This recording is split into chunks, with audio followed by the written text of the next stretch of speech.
Bom dia. Vamos continuar a sequência aqui da série de família. Já peço desculpa pela voz aí, tá bom? Mas a gente vai chegar lá. Gente, a gente vai falar hoje de parceria. Pode projetar, por favor? Antes tem uma propaganda aí. Primeiro slide. Já chamando você para esse próximo encontro do portal Liderança. Matéria dos evangelhos no último sábado desse mês, tá bom? Vai acontecer às 14h, vai até às 6. Então, Evangelho de Lucas e Evangelho de João serão ministrados nessa aula. Todos estão convidados. A parceria. Nosso Deus é um Deus de parceria, né? O próprio Deus já coexiste numa trindade. Parceiros. Pai, Filho e Espírito Santo. Deus criou o homem, fez tudo muito bom, mas quando ele olhou para o homem, ele falou: não é bom que o homem esteja só.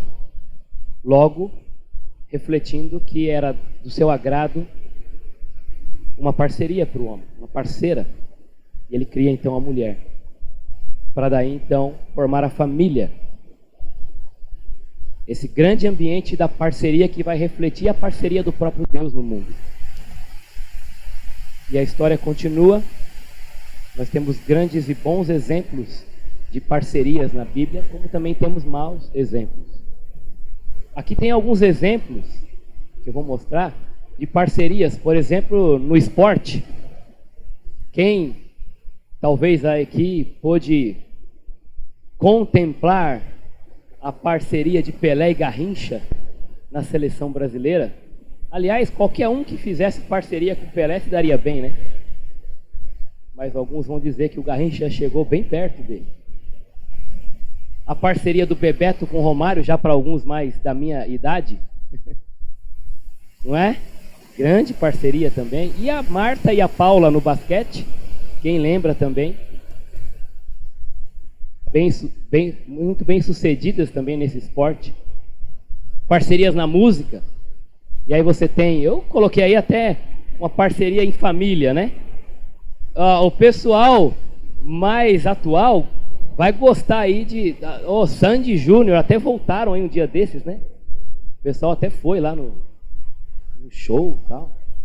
Mas aí, o pai, um pouco mais adiante, tem o pai e o irmão, né? Chitãozinho e Chororó. Agora tem alguns aqui que vão lembrar da Jane e Erondi. E eu não sei... que também era um casal, era família.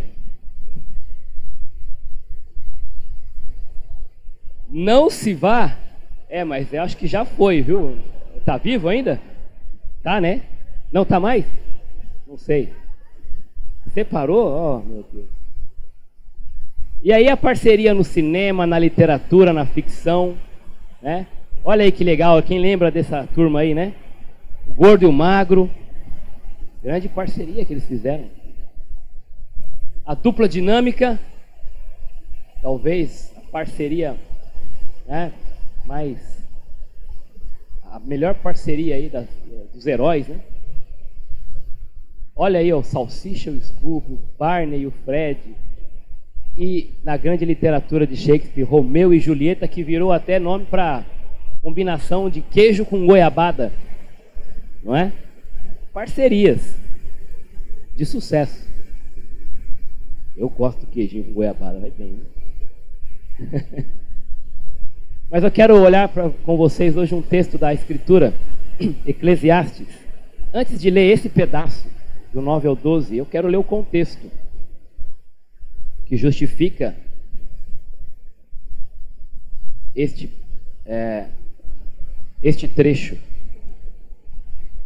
Desde o versículo 1 do capítulo 4, o autor de Eclesiastes, o sábio, vai dizer assim: olhei novamente e vi toda a opressão que há debaixo do sol. E mesmo esse texto sendo escrito há muitos anos atrás, percebe como ele é atual. Olhei novamente e vi toda a opressão que há debaixo do sol. Vi as lágrimas dos oprimidos mas eles não têm consolador. O poder está do lado dos seus oponentes, ou dos seus opressores, e eles não têm consolador. Por isso, considerei os mortos mais felizes dos que ainda vivem. Forte essa palavra, né? Na sua observação do mundo oprimido, do mundo caótico da sua época, eu vi que estão sem um consolador. E chegou a uma conclusão de que os mortos estavam mais felizes do que os vivos naqueles dias, na sua observação. Ele continua dizendo no versículo 4, também vi que todo o trabalho e todo o êxito procedem de inveja entre as pessoas. Isso também é ilusão e perseguir o vento. O tolo cruza os braços e come a própria carne. Melhor é ter um punhado com tranquilidade do que as duas mãos cheias à custa de muito trabalho e de perseguir o vento. Outra vez olhei e vi mais um absurdo debaixo do sol. É o caso daquele que, não tendo parente, nem filho, nem irmão, não para de trabalhar. No entanto, seus olhos não se satisfazem com as riquezas. Ele não pergunta, para quem estou trabalhando? Por que desfruto de nada? Por que não desfruto de nada? Isso também é ilusão e uma infeliz ocupação. É triste esse cenário, né? Mas é um cenário muito parecido com o nosso nos dias de hoje. As pessoas individualistas, as pessoas competindo, as pessoas egoístas, vivendo em função do trabalho para acumular mais e mais riquezas, correndo atrás do vento, como diz o sábio aqui. Muitos sem esperança. E no lugar onde deveriam receber acolhida, no ambiente onde deveriam ser amados, num ambiente onde deveriam ter paz, muitas vezes se torna o pior ambiente, que é o lar, que é a família. Aquele lugar onde as pessoas não querem chegar à noite. Os filhos têm medo porque podem presenciar novamente uma discussão, uma briga e às vezes um castigo, uma surra sem merecimento algum. Os cônjuges têm medo porque não aprenderam a conviver, só a competir. E às vezes carregam por anos esse tipo de clima de ambiente. E alguns que se dizem mais espertos acabam logo se divorciando, porque afinal de contas eu nasci para ser feliz e se alguma coisa incomodar é só substituir por outro ou por outra. E isso se torna algo, infelizmente, até comum no meio da igreja. Como se nós buscássemos uma felicidade pessoal, como se o que importasse nessa vida fosse o nosso reino, e esquecemos daquele que morreu para que a nossa parceria com Deus voltasse a funcionar. Esquecemos que o reino que deve ser estabelecido na terra, que deve ser expandido na terra, é o dele, não o nosso. Daqui a pouco nós vamos celebrar a morte dele. Por um instante, ele abriu mão da parceria com o Pai. Foi abandonado por mim e por sua causa. E, infelizmente, nós não levamos em conta isso. Mas como igreja do Senhor, e quando Paulo escreve no contexto aos Coríntios, falando da ceia do Senhor, ele clama pelo retorno de uma parceria que reflete o caráter de Deus, porque aquela igreja estava desunida, estava competindo. Então, no ambiente da família, que deveria ser o melhor ambiente que representaria o caráter de Deus, nós temos que aprender muito nesse sentido, voltar a ser parceiros uns dos outros. E aí então o autor, diante dessa situação, vai dizer: melhor é serem dois do que um. É claro que aqui a intenção do autor não é apontar apenas para o casal. Mesmo quando ele falar no versículo 11 de dormirem juntos, ele está falando de algo mais amplo, da família, da comunidade. Mas pode, obviamente, ser aplicado também à vida conjugal esse texto. Melhor é serem dois do que um, porque tem melhor paga do seu trabalho. Porque se caírem, um levanta o companheiro. Ai, porém, do que estiver só, pois caindo não haverá quem o levante. Também se dois dormirem juntos, eles se aquentarão. Mas um só, como se aquentará? Nestes dias é importante isso, né? Dias de frio. É gostoso ter uma esposa, um cônjuge, um esposo, né? Para dormir quentinho. Mas pense, irmãos, quantos nesses mesmos dias em que você está ali, desfrutando das cobertas, ao lado do seu cônjuge, quantos não estão procurando um pouquinho de calor? Quantos não estão se encostando uns nos outros nas ruas por aí, para sentir um pouquinho de calor, para passar um pouquinho frio? E não por questões sexuais ou coisa do tipo, mas por uma necessidade básica de carinho, de afeto, de calor. E nós muitas vezes não olhamos para essas pessoas, a maneira como nós podemos também ser parceiros. Se alguém quiser prevalecer contra um, os dois lhe resistirão. E ele conclui dizendo: o cordão de 3 dobras não se rebenta com facilidade. Ótimo texto, irmãos. E eu quero olhar para ele e ver essa questão na parceria, a parceria na família. Primeiro, ela revela cooperação que resulta em mais rendimento. Nos versos 9 e 10, ele vai falar desse aspecto da cooperação. Quando ele diz: se um cair, o outro levanta, o outro ajuda a levantar. Nós precisamos entender esse aspecto da parceria, que Deus nos chamou para cooperarmos uns com os outros. A própria igreja do Senhor Jesus é uma grande cooperativa. Já parou para pensar nisso? Um professor meu uma vez disse, Daniel vai saber quem é, o Jairo Moreira, eu lembro dessa frase, que a igreja é uma cooperativa que trabalha em favor dos seus não cooperativados. Isso é lindo. A igreja é uma cooperativa que trabalha em favor dos não cooperativados. Mas pensa na família, pensa no lar. Muitas famílias estão sendo desfeitas, muitas famílias estão num desgaste profundo, exatamente porque não há cooperação. Não há cooperação nas mínimas coisas, seja numa tarefa doméstica. Não há cooperação na divisão de recursos. Não há cooperação na administração financeira. Não há cooperação nem sequer no partir do pão. Um irmão querendo tudo para si, brigando com o outro por um pedaço, porque não sabe dividir, ou porque não aprendeu, ou porque não foi trabalhado bem esse egoísmo natural do ser humano de querer tudo para si. Não há cooperação nas tarefas da escola, uns com os outros. Aliás, ao contrário. Infelizmente, às vezes, dentro de casa, um torce para o outro cair, para que ele seja bem visto. Um torce para que não dê certo, que o outro tire nota vermelha, para que o pai o elogie, porque ele conseguiu uma nota melhor. Um torce para que o outro apanhe, para ele ficar rindo, porque ele não apanhou.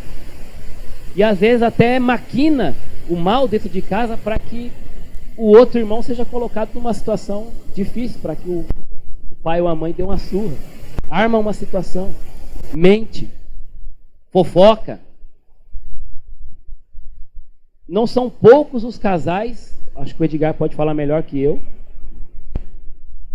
por aconselhar muito mais casais, que chegam diante de nós e o grande problema é um querendo mostrar para nós que o outro é pior que ele. É um querendo provar que está mais certo que o outro, dentro de um problema. É sempre nessa pegada. Mas eu fiz isso porque ela fez mais isso, olha só. Aí eu não aguentei. Ah não, mas eu fiz isso porque lá atrás você também fez isso. Mas eu faço isso e você nunca fez isso. Não, mas eu também fiz isso, você que nunca percebeu. E aí fica a concorrência, a competição e não a cooperação. Quando um cai, o outro pisa, não levanta. Isso é, se não foi o próprio parceiro, entre aspas, que deveria ser parceiro, que passou a rasteira. Isso é comum no ambiente de trabalho, irmãos, mas não deveria ser assim entre nós. No trabalho, muitos vão dizer, olha, pastor, ali no meu ambiente de trabalho é um querendo comer o outro, um querendo tomar o lugar do outro, um querendo puxar o tapete do outro. E as empresas que prosperam são aquelas que você vê uma cooperação. Você vê um grupo trabalhando com unidade, ajudando um ao outro para que aquele trabalho prospere. Quando a empresa consegue essa sinergia, nós vamos ler esse texto de Levítico, eu quero que você abra ali. Quando isso também acontece na família, há prosperidade. E é esse aspecto do rendimento que o texto fala. Quando os dois estão juntos, melhor é a paga do seu trabalho. Essa ideia da sinergia é aquela ideia que diz que duas pessoas juntas produzem mais do que ambas trabalhando separado, fazendo a mesma coisa, mas separadamente. Então nós vamos até esse texto. Levítico 26, versos 7 a 9. Perseguirei os vossos inimigos, e eles cairão à espada diante de vós. 5 de vós perseguirão 100 inimigos. Dá quanto para cada um? Quem é bom de matemática é isso? 20. Muito bem. Agora, quando ele fala 100 de vós perseguirão 10.000. E os vossos inimigos cairão à espada diante de vós. Eu voltarei e vos farei frutificar e vos multiplicarei e confirmarei minha aliança. Olha a sinergia aqui. 5 vão derrubar 100. Mais 100 vão derrubar quantos? 100 para cada. É a sinergia. 100 trabalhando juntos vão produzir mais do que se eles estivessem trabalhando de 5 em 5, ou muito menos, né? De 1 em 1, separadamente. Essa é a ideia. Isso também acontece na família. Melhor serem 2 do que 1, porque eles vão ter melhor paga, melhor rendimento do seu trabalho. Tudo que vocês fizerem com parceria e com cooperação em casa, isso vai naturalmente, de maneira lógica, vai render mais. Só que nós temos um coração pecaminoso que nos leva a entender de maneira ignorante o contrário. Que se eu tenho que fazer sozinho, é tudo para mim. Eu não preciso de ajuda, é o egoísmo. E nos faz afastar desse propósito de Deus. Nos faz perder essa bênção, né, da melhor paga do trabalho. Quando o casal está unido, quando estão com o mesmo foco, planejando juntos os pequenos detalhes, eles terão prosperidade. Eu lembro de um caso onde o marido, eles tinham guardado um dinheiro e o marido então decidiu, ele pensou, ele teve uma ideia de investir aquele dinheiro num negócio. E a princípio, quando ele contou a história para a esposa não teve a mesma paz que ele para investir. Mas ele estava convicto nisso. E ele não conseguia ouvir a esposa. E a esposa falou, eu acho que não vai ser uma boa fazer isso. Falou, não, mas eu pesquisei, é que você não é empreendedora, eu tenho uma visão além do alcance. Né? É sempre assim, né? E aí, ela, né, sempre ali uma mulher muito sábia, sóbria, ela disse, olha, você sabe minha opinião, essa não é minha vontade, eu acho que não vai dar certo. Mas, se você quer fazer, então a gente está junto, vamos fazer junto, vamos lá. Eu vou contigo. Você tem a minha opinião, mas você tem o meu apoio. E ele, né, isso foi contado por ele depois, junto com ela, mas só para os dois estavam falando a mesma língua, né? Pra ver que não é um fofocando do outro, não. ele investiu, ele entrou no negócio. Resultado, poucos meses depois, quebrou. O negócio não deu certo. E aí ele volta, né? O rabinho entre as pernas, né? Como diz, né? Para explicar para ela, essa hora é difícil, né? Contar para a mulher que nós fracassamos. E ele não era tudo isso que ele pensava. E aí ele foi dizer para ela: quebramos, perdemos o dinheiro. E aí, o que você faria como esposa nessa hora? Se você é como a maioria delas, você ia jogar na cara e dizer: eu disse, eu avisei. E aí você ia fazer o inverso do texto. Quando um cai, o outro levanta. Você ia fazer o inverso. Ia pisar. Olhar para baixo. Falar: não falei? Aí onde você está agora? Isso é natural do ser humano. Mas não é isso. Não é para isso que Deus nos chamou. E graças a Deus, esse é um bom exemplo que eu estou contando aqui. Porque sabe o que ela disse para ele? Ela disse que nesse momento, que ele esperava toda essa bronca e tal, ela abraçou, choraram por um instante juntos, e ela disse: nós estamos juntos. Você não perdeu, nós perdemos. Nós estamos juntos. Falou isso. Eu estava todo momento com você e vou continuar. Foi assim, dessa forma, e ele admite depois que a partir daí começou a escutar muito mais a opinião dela. Porque se ela tivesse dito não falei, qual seria a reação natural dele? Querer provar mais à frente que ele podia ser melhor que ela, que ele podia calá-la. E aí ele ia fazer de tudo, inventar outras situações para provar que ele é melhor. Esse é o instinto humano. Mas porque ela se submeteu, porque ela foi parceira mesmo, ele sabia a opinião dela. Ele pediu perdão para ela e ele mesmo disse: você tinha avisado que não ia dar certo, eu não te ouvi. Mas ela falou: nós estamos juntos. Quando eu disse para você que eu ia junto contigo, que eu ia te apoiar, eu estava falando a verdade. E nós estamos juntos.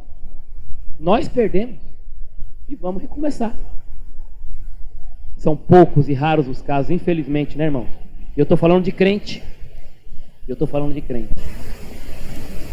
Cooperação resulta em mais rendimento. Não temos tempo para explorar muito isso, mas Hernandes Dias Lopes disse: se os dois trabalharem na mesma direção, com a mesma motivação, visando um bem comum, eles terão melhor paga do seu trabalho, sua recompensa é mais robusta, suas conquistas são maiores, seus resultados são mais promissores.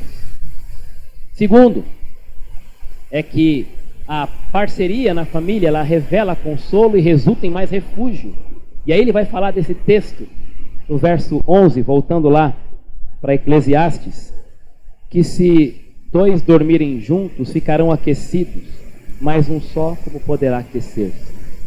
Essa ideia de buscar no outro esse consolo, esse afeto, esse afago, esse carinho, esse calor, que está muito em falta no mundo e nas famílias. Famílias frias, sem amor, sem cooperação, sem consolo. Nesses momentos de dor, porque eu contei um caso aqui, são vários os casos onde você já deve ter passado por algum na sua casa, onde você errou, onde você perdeu, teve prejuízo, e nessa hora tudo o que você precisava era de um colo, tudo o que você precisava era de um ombro para chorar, e você encontra frieza daquele ou daquela que melhor ou mais deveria te consolar. Você encontra uma pessoa espinhosa que ao encostar machuca você. Por quê? Porque o que a pessoa quer não é te aquecer, é te esfriar ainda mais, é te deprimir ainda mais com as suas palavras, com o seu gesto, com a sua falta de amor e de carinho. Isso é terrível, porque filhos passam por isso, infelizmente, às vezes com seus pais, quando eles precisam de uma palavra de consolo, vem surra. Não é toda hora que tem que ter disciplina nesse aspecto físico. Às vezes o filho está passando por um momento difícil, o pai nem sequer conversa com ele.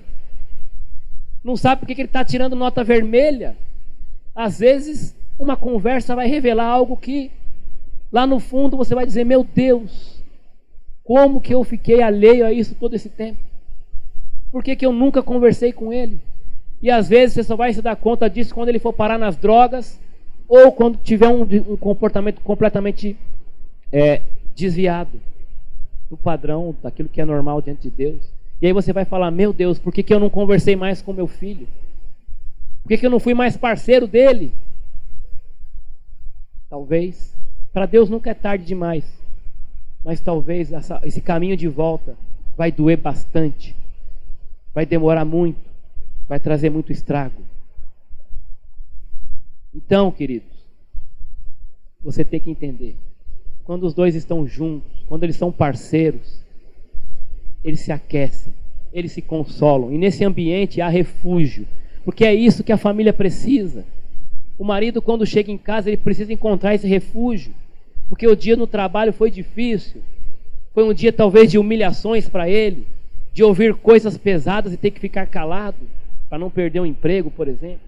E ele chega em casa, ele espera uma esposa que o abrace. Da mesma forma, o marido também, quando chega em casa, ele tem que entender que talvez naquele dia a esposa também passou por momentos difíceis, situações onde ela também ficou triste, ou com os filhos, ou com ela mesma, na sua saúde. E ela também espera um pouco de ouvido. E não é aquele que chega e fala: não quero conversa, eu estou cansado. Esquece que Deus nos chamou para sermos discipuladores, para sermos bênção no ambiente do lar. O pai esquece que aquele filho que não ouviu o pai o dia inteiro quer ter aqueles 5, 10 minutos na noite para brincar um pouquinho com ele. E ele ignora isso. Ele quer ver televisão, por exemplo. E empurra o filho para trás. Ou traz aquele brinquedo legal de babá para o seu filho, mas o filho não quer aquele brinquedo. Ele quer um abraço. Ele quer um consolo. Ele quer viver e provar desse ambiente de refúgio dentro de casa. Porque lá na escola estão fazendo bullying com ele, por exemplo. Lá na escola estão pegando pesado com ele. Ele se diverte, sim, mas ele escuta, por exemplo, que o pai do amiguinho saiu com ele, levou para comer lá o lanche, e ele nunca viu isso, nunca teve isso, ou quando teve nem lembra mais. Ele quer apenas um colo. E eu não estou falando de filhinho pequeno não, irmãos. Eu estou falando de filho em geral. Até hoje, eu gosto de receber carinho dos meus pais. E não tem nada melhor do que isso. Até hoje, eu deito lá no meio da cama com eles. Aqueço. Mais do que um cobertor, é aquele calor da alma. É aquele calor de se sentir amado, de se sentir valorizado, importante. Aquela pessoa que vai deixar tudo para estar com você. Trabalho e outros afazeres. Pessoas mais importantes que coisas. Efésios 4, 26 e 27.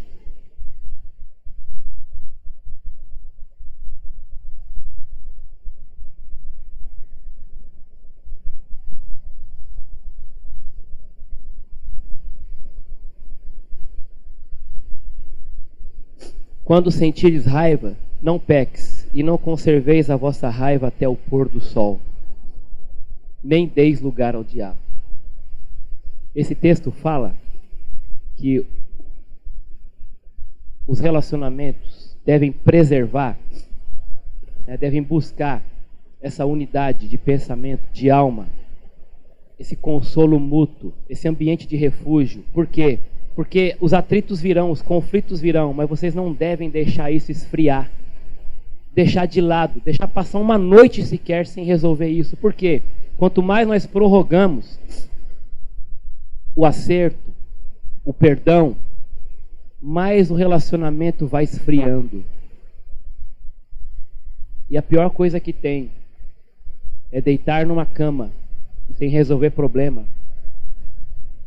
O cobertor não esquenta, o cônjuge não esquenta, esfria. Você encosta e não tem afago, tem choque. Aliás, você nem quer encostar quando não resolve as pendências. Você vai dormir sabendo que não tratou aquilo com teu filho, ele também, por outro lado, vai dormir sabendo que não tratou aquilo com o pai ou com a mãe. Aquele sono não é bom. Não deveria ser. Por quê? Porque vai dar lugar ao diabo. E muitas famílias têm dado lugar ao diabo, lugar até de primazia dentro de casa, porque não resolvem seus conflitos, não ministram perdão, deixa a raiva tomar conta. Esse texto de Colossenses fala a mesma coisa nesse sentido. Colossenses 3:13.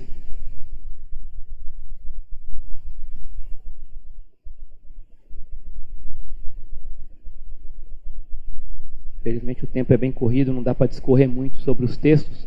Filipenses 3:13 diz: suportando e perdoando uns aos outros, se alguém tiver alguma queixa contra outro, assim como o Senhor vos perdoou, também perdoai. O perdão traz de volta esse ambiente de calor. O perdão traz de volta esse contato. E esse contato esquenta, afaga, consola, traz refúgio. É isso que nós precisamos para voltar a ser parceiros na família, para cultivar essa parceria. E finalmente, nesse ponto, esse autor, pastor, diz: este tipo de cuidado mútuo não pode faltar. Porém, aquecer um ao outro é algo que no casamento, e ele cita especificamente o casamento, fazemos não só de modo literal, sob cobertas, mas também no âmbito emocional. São conversas, expressões de carinho por meio de palavras, presentes e atitudes que não permitem que o coração do cônjuge se esfrie. Mais do que o frio, né, do corpo, é o frio do coração, da alma. E isso é resolvido com perdão, com carinho, com afeto, com amor verdadeiro, com parceria. Por fim, a parceria ela revela coragem que resulta em mais resistência.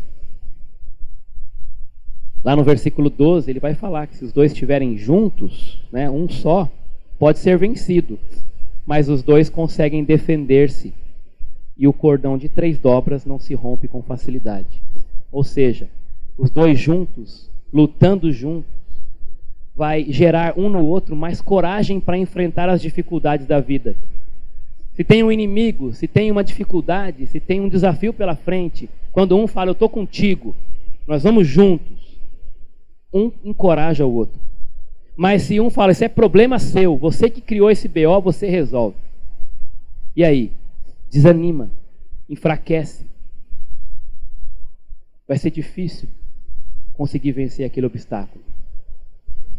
Deus nos deu uns aos outros para lutarmos juntos. É isso que Ele espera de nós. Essa parceria para criar coragem. E ao criarmos coragem, nós vamos enfrentar melhor as dificuldades com mais resistência. A família vai durar. Muitos divórcios são frutos de casamento, esse tipo de casamento água com açúcar, né? Porque não tem parceria, eles não se unem para enfrentar os problemas juntos. Quando acontece um problema, cada um vai para o seu lado, porque não quer sofrer, não quer doer, não quer enfrentar. Como numa academia, para você ganhar força, você precisa sofrer. Vai doer ao levantar aquele peso. Vai, né? Os músculos vão ali estourar, vão esticar. Isso vai doer, mas é assim que ganha, né, mais massa. Mas tem que passar por isso, tem que doer. O problema é que quando vem o primeiro, às vezes a primeira dorzinha, o primeiro problema na família, não quero não, não quero. Eu casei para ser feliz, eu não casei para sofrer.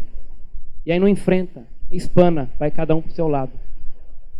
não tem força, não tem coragem para enfrentar, e aí não tem resistência, o casamento se rompe, infelizmente. Ainda no texto de Efésios, agora 29 a 31, nesse mesmo contexto, o apóstolo Paulo diz o seguinte: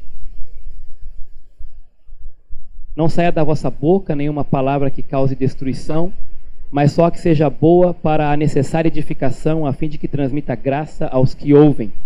Não entristeçam o Espírito Santo de Deus, com o qual fostem selados para o dia da redenção. Toda amargura, cólera, ira, gritaria e blasfêmia sejam eliminados do vosso meio, bem como toda a maldade. E no capítulo 6, umas páginas para frente, verso 18, ele vai dizer: a melhor maneira de lutar juntos, a melhor maneira de nos fortalecermos como casal, a melhor arma para lutarmos juntos como parceiros, no mesmo time, no mesmo exército, unidos para lutar com coragem, é a oração. Ele vai encerrar esse capítulo, essa carta, e falando todo sobre, concluindo todo esse argumento sobre a armadura que nós devemos revestir para lutarmos juntos, porque a nossa luta não é contra carne e sangue, ele vai dizer, é contra os poderes espirituais do mal. Ele vai dizer como nós devemos fazer isso, como que o casal vence junto, como que o casal cria essa coragem, como que o casal cria essa resistência de parceria juntos, com toda a oração e súplica, orando em todo o tempo no Espírito, vigiando com toda a perseverança e súplica por todos os santos. Então, queridos, talvez a primeira brecha que você dá para o seu casamento desmoronar, para a família desmoronar, é quando você para de orar por ela. Porque o que fortalece de fato um casal, uma família, uma igreja, uma sociedade, é a oração. Porque a oração reconhece a nossa pequenez e a magnitude de Deus. A oração entrega todos os direitos a Ele. A oração coloca Deus no lugar devido dele, de soberano, daquele que vai à nossa frente. A oração é a melhor arma que fortalece a família nessa luta contra esse mundo tenebroso e as forças do mal. Então, irmão, quer fortalecer sua família, quer ganhar resistência, quer ganhar coragem, comece a orar mais por ela. Comece a orar mais pelo seu marido, pela sua esposa, pelos seus filhos, pelos seus parentes. Comece a orar mais pelos seus pastores, pela sua igreja. Ao invés de criticar e querer resolver no braço ou na língua, resolva no joelho. Amém? Há inimigos que nos espreitam sorrateiramente e outros que conspiram abertamente contra nós. Se fizermos uma carreira solo, no território da solidão, ao sermos atacados, não conseguiremos resistir. Porém, se formos dois, levantaremos contra o inimigo, e vamos resistir contra ele e vamos prevalecer contra ele. Em nome de Jesus, pela força do Espírito Santo, quando estamos juntos, somos mais fortes. Vamos concluir falando junto, então. A parceria na família, primeiro, revela cooperação e resulta em mais rendimento. Revela consolo que resulta em mais refúgio. Revela coragem que resulta em mais resistência. A ceia do Senhor que vamos celebrar agora fala da morte de Jesus, a entrega dele por mim, por você. Para quê? Para restaurar a parceria que foi quebrada pelo pecado entre o homem perdido e o Deus Santo.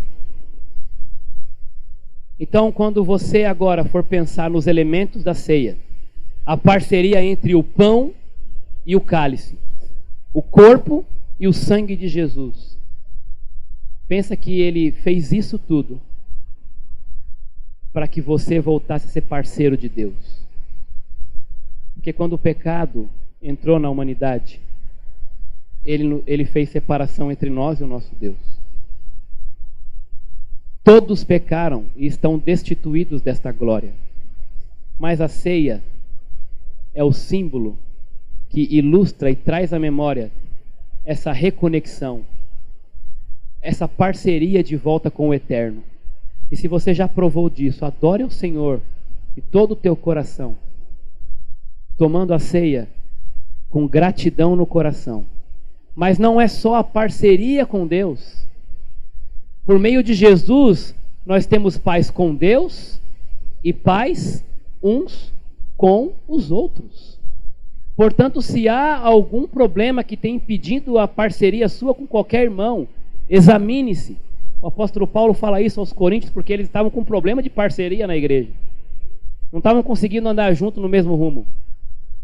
Examine-se, pois, o homem a si mesmo. Onde foi que a parceria foi quebrada? Com quem foi quebrada? E Jesus morreu, não foi para isso. Ele morreu para restabelecer essa parceria.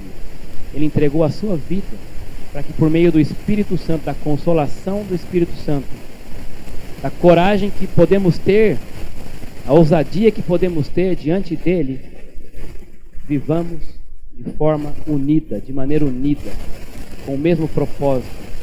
Porque a igreja é um só corpo, com e em Cristo. Assim como o casal também se torna um só corpo.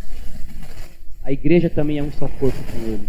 Logo, se um sofre, todos sofrem. Como foi dito, se um é honrado, todos se alegram. Então nós vamos fazer isso agora. Vou dar um tempinho para você se examinar e orar ao Senhor. Não tem nada, baixe sua cabeça, feche seus olhos. Não tem nada, isso é só para você se concentrar melhor mesmo. Não tem nada que você não possa consertar agora, mediante perdão e arrependimento que Deus te dá, nesse mesmo instante em que você confessa. Então, se tem alguma coisa contra alguém, e você está decidido e arrependido, decidido a acertar isso, olha, nesse momento você nem precisa falar com essa pessoa. Deus já vai te perdoar aí onde você está. E assim que você tiver a oportunidade, você vai acertar com ela. E se fizer isso agora, já deve participar da ceia. Não tem nada que você tenha cometido de pecado contra Deus ou contra o corpo de Cristo. Se arrependendo nesse instante, Ele não possa te perdoar agora, definitivamente. Ora para Deus. Pede para Ele sondar o seu coração. Não há motivo para deixar passar a ceia.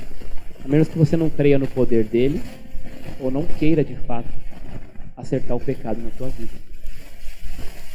Senhor, muito obrigado pela tua palavra, o pão que simboliza o teu corpo, o suco que simboliza o teu sangue, que foram entregues, derramados naquela cruz, moído naquela cruz,